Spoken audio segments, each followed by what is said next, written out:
And welcome to Coffee Time with Kauffman, the comfortable place to talk about women's leadership. Today, we are here with Maya Love as we discuss a guide to women's leadership for community building with data science. Hi, Maya. Hello, hello. Good morning.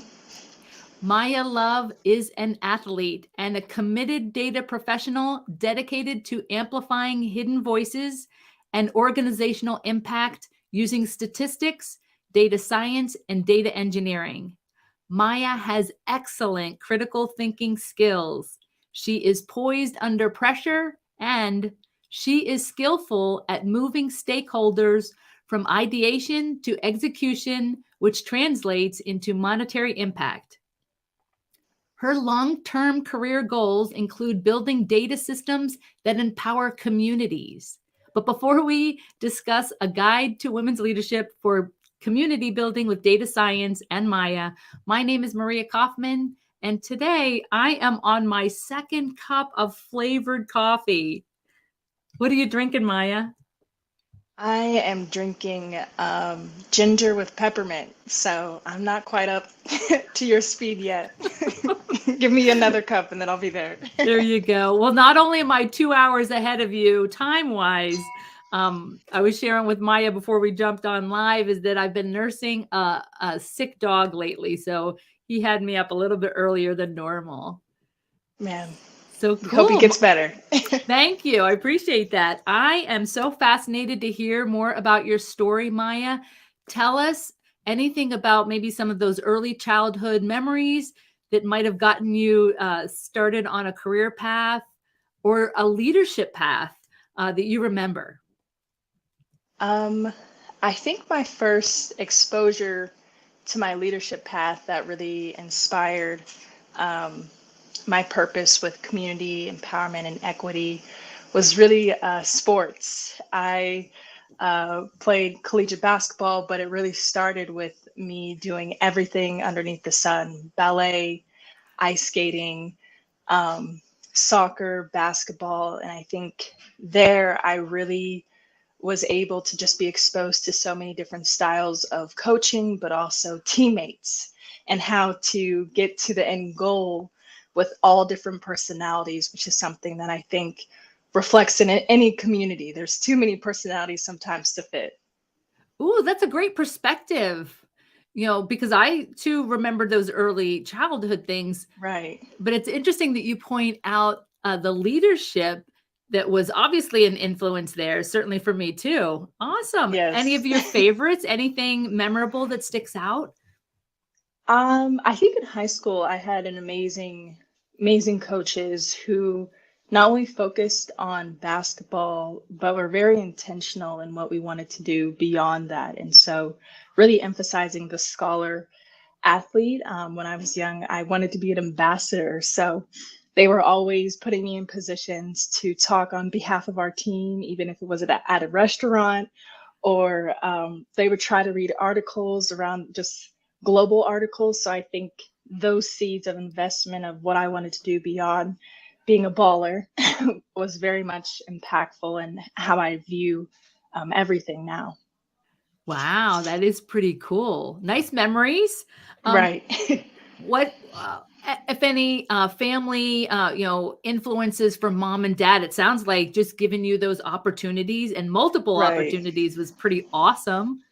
Absolutely. No, my parents are great. And I think the biggest thing they always emphasized is we are not on this earth to serve ourselves. And we are definitely faith-based in Christianity. And I think always pushing me to think beyond myself, be that team member, but being very intentional in everything I do, just because, again, it's better when there's others around you, to be honest. Yeah.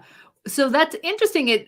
When I hear you talk about that, it sounds like also this, community, purpose, Right. from different perspectives, maybe in a different way, but still pretty Right. powerful. Awesome. Absolutely. You What spent was 18 years with them, so right? something better come up. Well, that's interesting. So what do you remember about school from early signs of genius? Anything stick out in those? elementary Um, school days?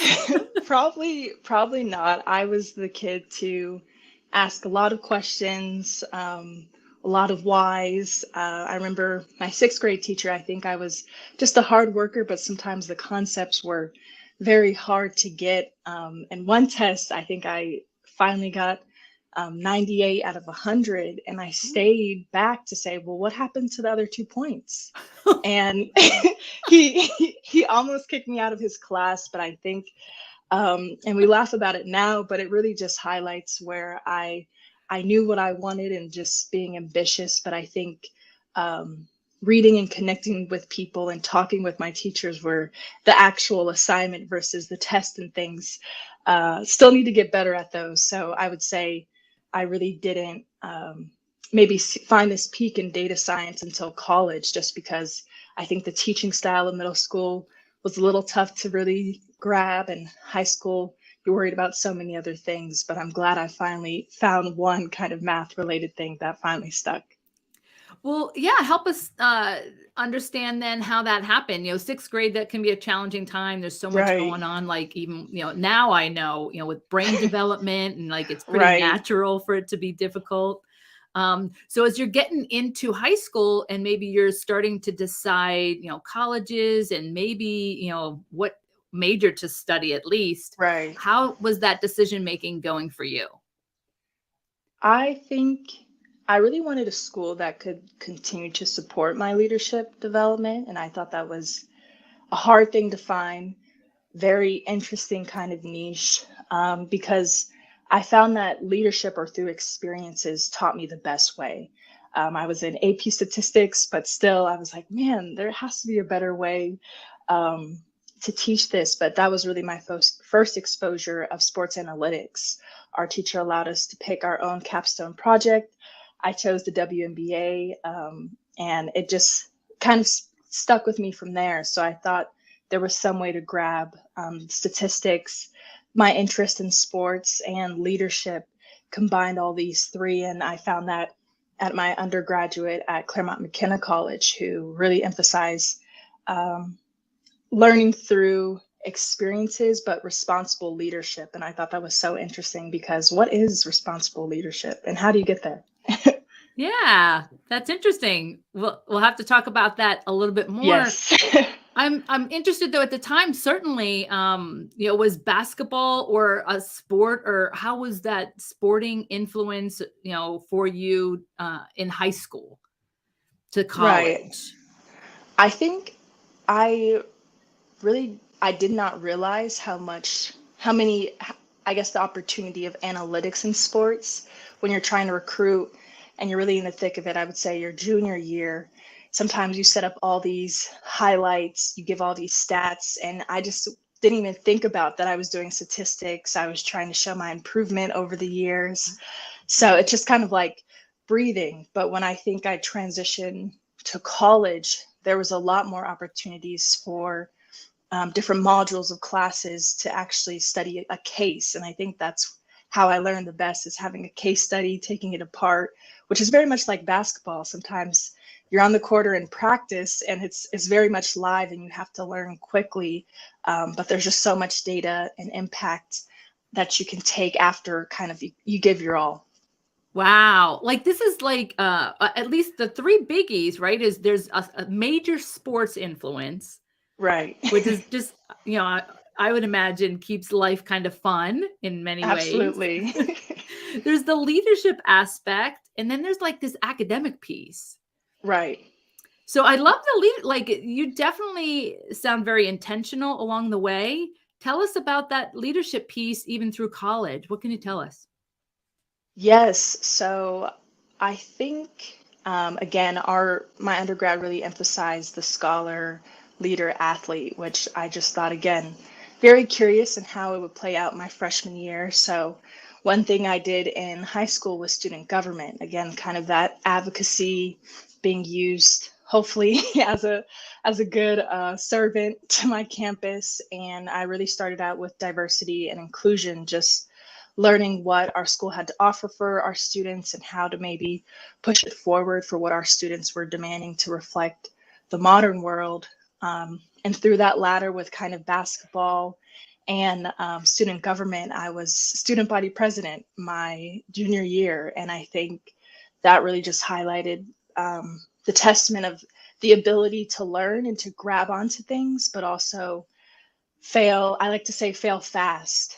Being in an environment where you can constantly make mistakes and have the grace and have a community to say, okay, we saw your first intention, but your impact was this, and how can we change the impact and grow in that to make sure that we're reaching all the students or all the demands that the campus needs. And so I think, yeah, that's kind of the mixing pot of all my leadership and athletics, and just having a coach who really supported that and just saw that in me, and knowing that I wanted to reach more and serve more. Wow. Like, yeah, ideal, right? To have that community, have that support. And I love the idea of failing fast because it Right. really leads to success. So, what can you tell us Most of about? the time. Well, hopefully, right? Hopefully, right. Yeah, After you get it quite a while. right. Do you anything you remember as a success during those times? Maybe being the president, during college. I think the biggest success that was definitely built on others who were there before before I even stepped on campus was, I think, securing a grant to allow more assistant professors to teach um, in the, it's like psychology department, economics department, who perhaps had different types of training or kind of perspectives with teaching this. And I think that grant still has all the assistant professors on there, but it was kind of the first big, it was a $900,000 grant. And it really just, I think, allowed our campus to grow in different perspectives, which is something our campus really championed. So that was definitely, I came, I think, towards the middle and the end of that project, but I, again, am not lost that others really worked hard for that before I did. Wow, that's so huge. Right. That's Yeah. it's a pretty cool win, and I think seeing just the evolution of just my colleagues, from our COO, CFO to our own diversity inclusion chair, and seeing all the hard work. It's not a lot of times you get to see the end project of your goal or your mission sometimes. So just really honored to be a part of that journey. Yeah, and that must have been laying a huge foundation for, what's coming next, Right. I hope. right? Absolutely. Yeah, so getting through college then, how are you deciding also on, a career and, data science, data engineering, and all these other pieces? Right. So I think before I reached my senior year, I was interning with my just home senator, Senator Michael Bennett, and I was put on a lot of technology hearings or multi-employer pensions. And at that time, I didn't really know what policy perhaps I was interested in. But I remember being on a committee where senators were kind of learning about Facebook and Libra, and perhaps that whole credit card currency they were trying to establish. And I just saw that some of the questions were kind of like, well, is Facebook like Insta? How do you post a picture? I think very questions that you could ask on the day to day in passing, but probably not some of the most powerful CEOs over these technology platforms. And I think leading into my senior year, it really inspired me. If I wanted to be a public servant, it's really in the future. And what will serve constituents in the future is learning about tech, how to upskill our communities and invest in that education, but technology is at the center of it. And so that really, I think, was the turning point for me to get into data science, into tech. And I was already taking statistics and having R and Stata classes, but I really wanted to jump into it after senior year, but then kind of COVID hit. So Oh, yeah.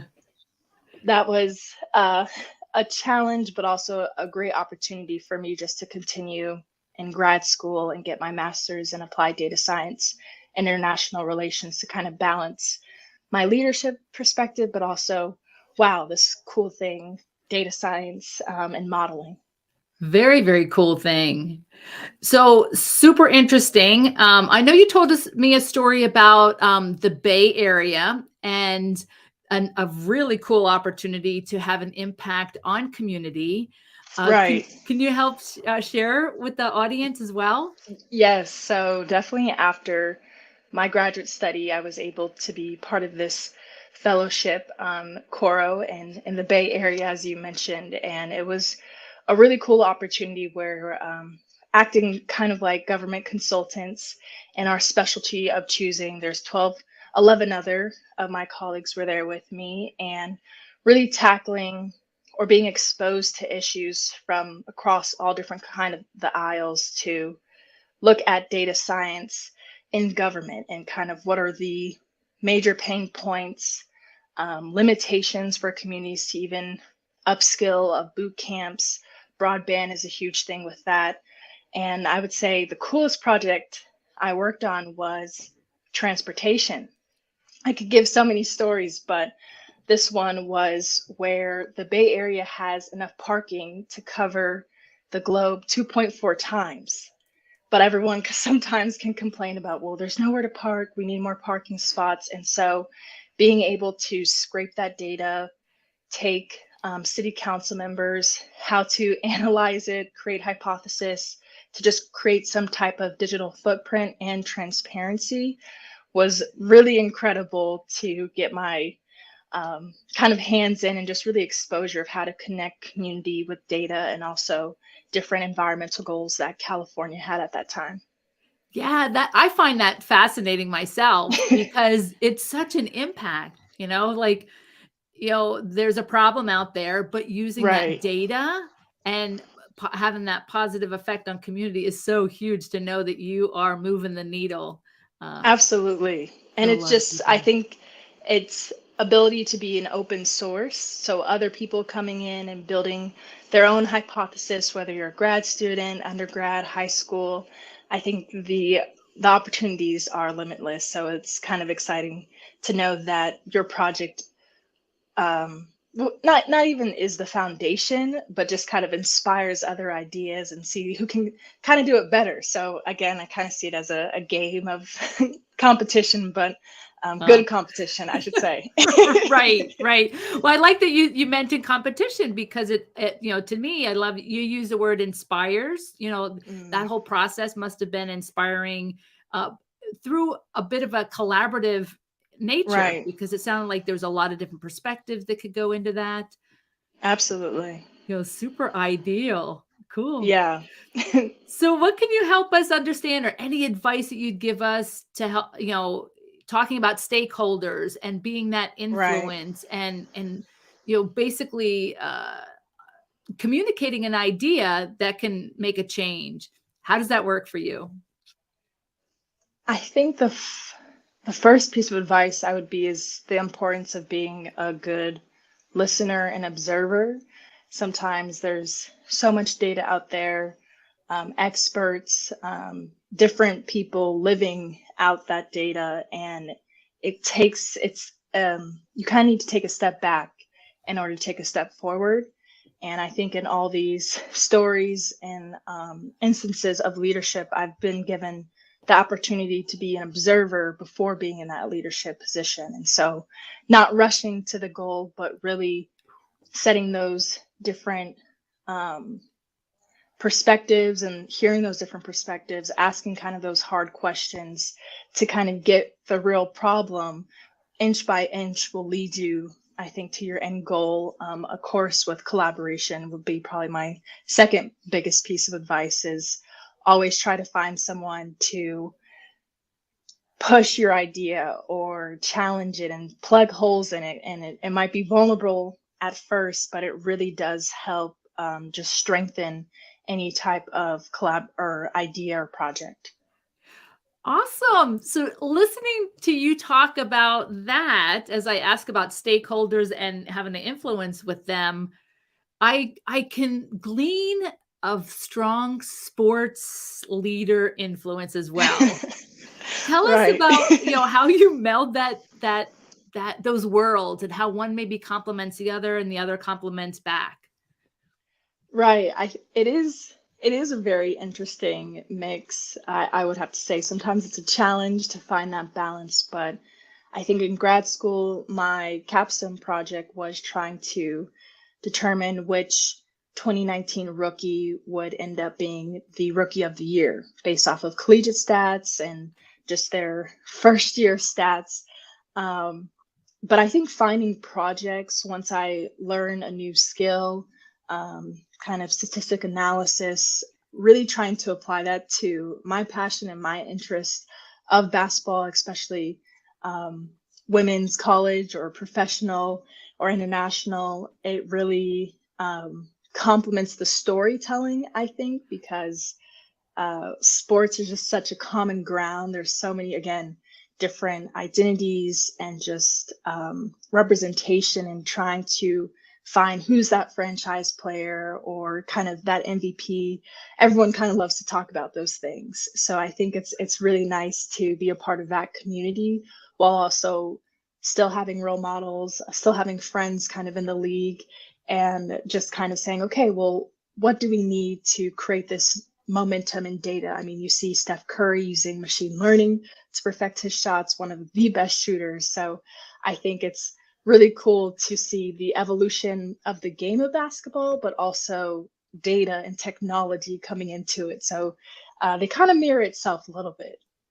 Well, sure. And it definitely makes it more of a human experience, more of a rich Right. experience. Because if you get stuck in the data, people do tend to Absolutely. tune out, right? Or Right. it's harder to consume. But when you can match that with a story and Absolutely. have the influence there, that's pretty powerful. Right. Yeah. So I'm all about the story and just again, little competition somewhere. So Yeah. Right, great. right. Yeah. So I would imagine it kind of helps you keep grounded, and that is, a pretty strong human nature too. Is a little bit of healthy competition, Right. competitiveness. Absolutely. Absolutely. And I think it helps. It is a good teacher of being a coach, being a mentor, and just kind of giving back as well and seeing what's the latest and greatest. But again, how to engage younger students or younger athletes is always the biggest testimony to, I think, how well you are as a coach. Yeah, true. So it sounds like, you had some early influences. What other opportunities or do you like to take in that mentoring or, giving back to the community, from Right. your personal experiences? I think the biggest thing is I am a coach, coach boys and girls, middle school and high school. And that's always been something that my mom, I have to shout her out. She was my first coach, and I think Oh, inspiring me to really um, share the wealth of knowledge. And I think it's been really cool just because the program I've been working with, also showing them the statistics side of their um, fouls, their off ball dribbles, their hustle plays, things that they might not think.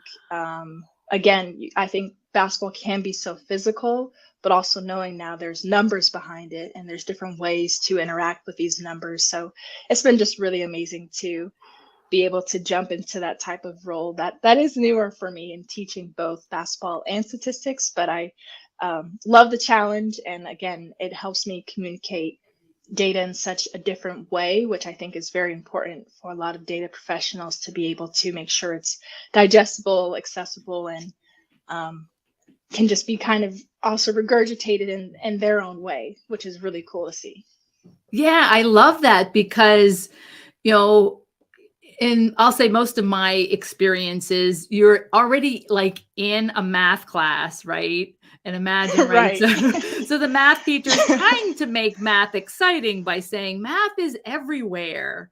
Right. But having a basketball coach that brings math onto the court Right. is a whole different thing because you're already in that place where, most people are enjoying that activity. Right.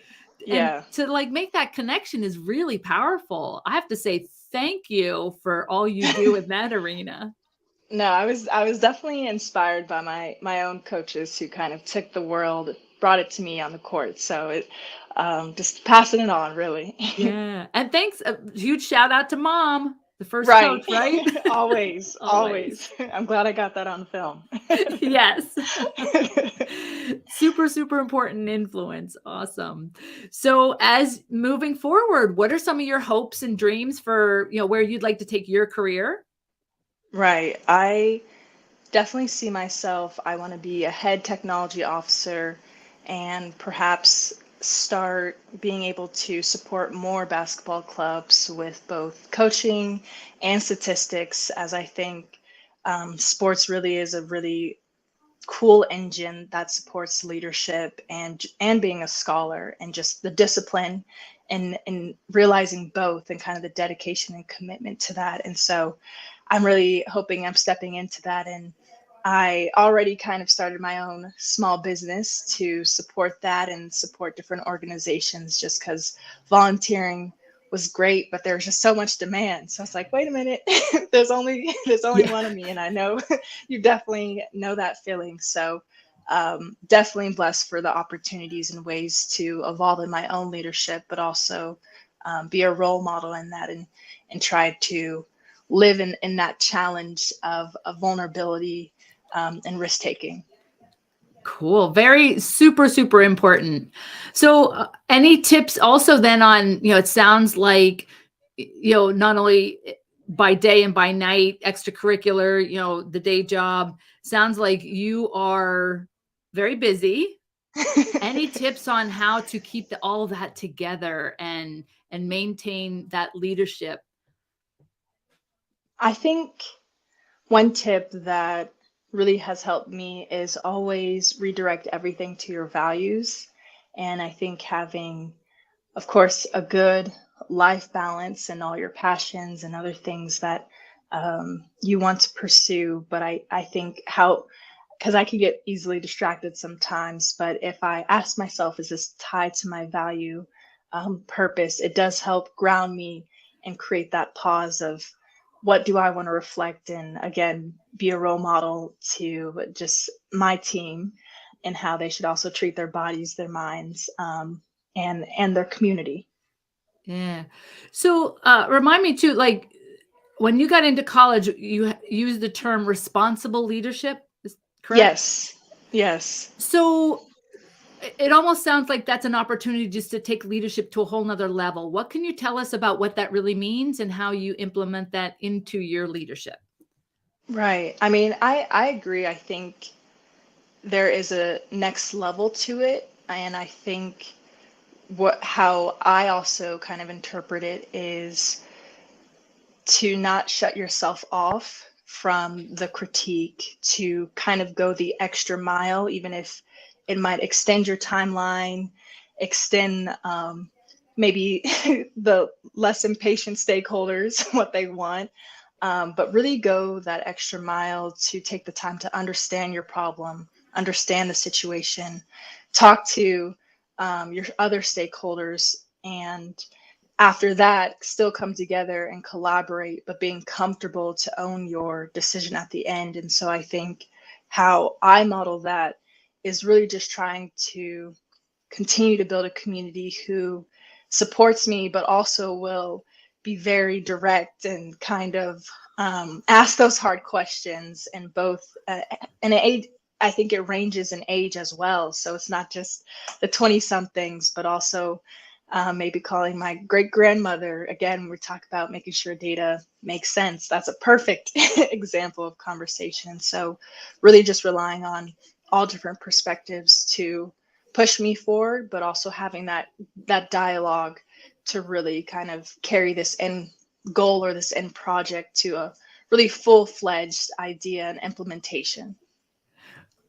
So what I think I heard you say too is that there's this a balance between that direct style of leadership, Right, that might could be interpreted as harsh, but without that directness, there's right. probably a potential for a little bit too much, unicorns and rainbows, so we can't necessarily live in that world, Right. right? There's a middle to it. There's a middle to it. Yeah. Oh, and it all needs to be considered, as part of the process.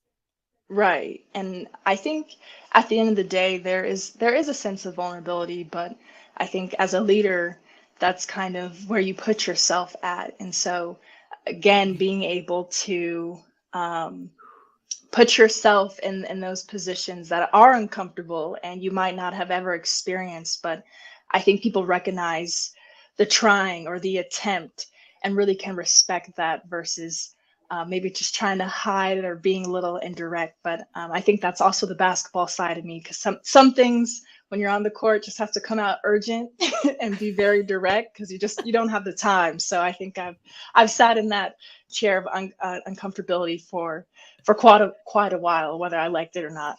Right. So if I can, because this is important, I think that space there, like you're talking Mm, about, where it's like you're kind of, in this middle, and there's just something really, really important about being in hmm. that moment, where you are open and able to be vulnerable. Right. Can you tell us a real world story, maybe from those basketball days? Like, what does that look like on the court, where you're just like, okay, Ooh, if anything comes to mind. man, man, that that is It's definitely a tough one. Yeah, Because because I feel like there's so many. so That's many, yeah. I think one moment was my team. I was an underclassman, had went to the NCAA tournament, and I think one of our really good three, which is a wing, maybe a slasher, helps bring up the ball, a shooter, was sick. And so I was the second in line and just really, again, first time really going to NCAA tournament. We were in Texas. And if you know about Texas, they show up and they show out. And their crowd was amazing. And The I pressure. think the pressure was killing me, but I had to be very honest with my coach and saying I'm so excited, but also there's just so much.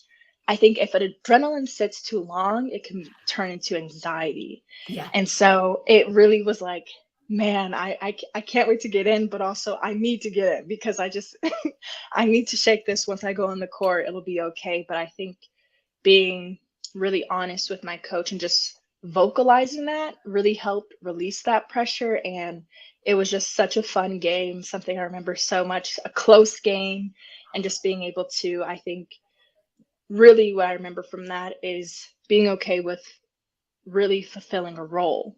And so not always having to be that main leader or that main scorer, but really being okay with being that rebounder or someone that just really gets on the floor really helped me, I think, in that moment, conceptualize the importance of a community and knowing there's different types of leadership roles. Because if you're not one to fill those hustle stats, then your team just won't win. So everyone is very important in this team dynamic. But yeah, that was definitely a pressure moment where it Oh, took a lot of yeah. vulnerability to Yeah. to vocalize that, which is something that I did not do a lot at that age. Oh, good for you. And I guess that realization that the best way I can serve this community and this team right now is to be the best me, and the best way Right. to be me is to be the real me, Right. and verbalize this. What did the coach Yes. say to you in a response? Right.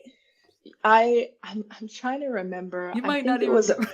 I know it was kind of very quick. Like I think Ah, it was you don't have time to think. I'm oh, very like just because of course the game is about to commence and just like look, this is what we got.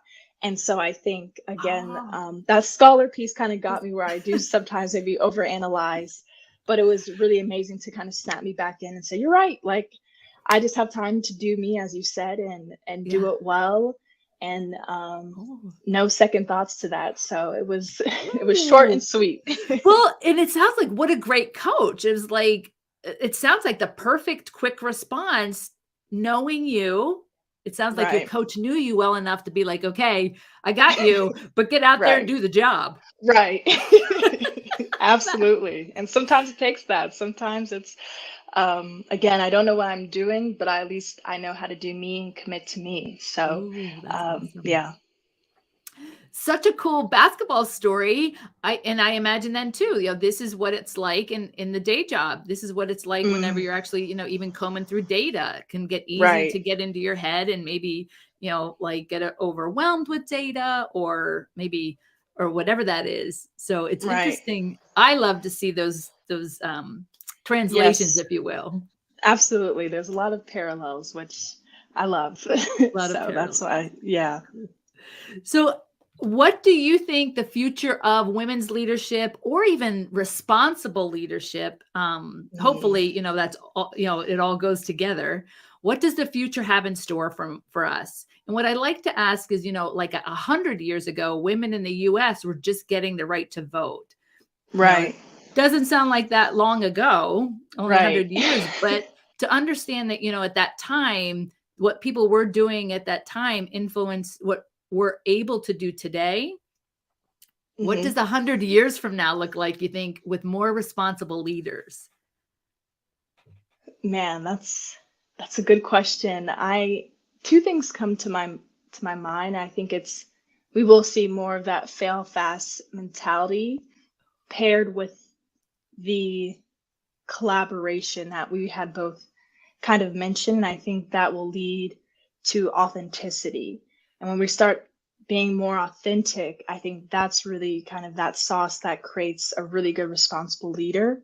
And so, with data, of course, you have different data modeling. I just think we will be more comfortable with trying new things, failing again, leaning on a community to help support us.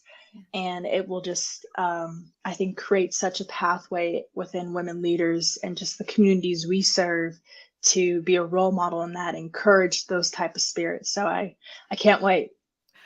I can't wait too, and thank you too for just touching on how important that community piece is. Mm, And it's certainly, we are a part of it, and it's a part right. of us. And the more open Absolutely. we are to it, it's just the better we can serve everyone. I like Awesome. the sound of that. Cool. Do you have an inspirational quote you'd like to share with the audience? I do. My quote is energy goes where focus flows. So I'll leave you with that. I love the quote because I think it is a nice segue, I'll say, coming out of this idea of what we want to take into the future, Right. because we're part of it and we're going to create it. Yes. It's I quite love that. beautiful. Thank you so much, Maya. It has been a complete joy. Thank you so much for your stories and your Oh, wisdom here on the show. thank you for having me so much. I really appreciate it. Sure. And if anyone wants to get in contact with you, I'll certainly have your LinkedIn Yes, connected on the post. Okay. that's great. Yes. Perfect.